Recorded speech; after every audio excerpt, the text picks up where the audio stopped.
Learn simple Igbo sentences titled Breakfast in Plain. Igbo, English. Number 1 sentence says, Nri ndị ụgbọelu a atọka. Nri ndị ụgbọelu a atọka.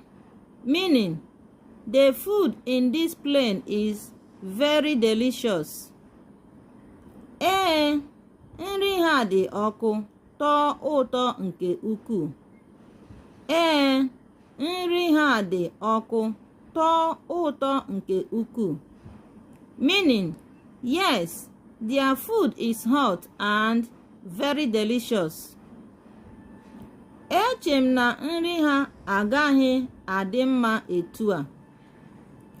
Eche m na nri ha agaghị adị mma otu a. I thought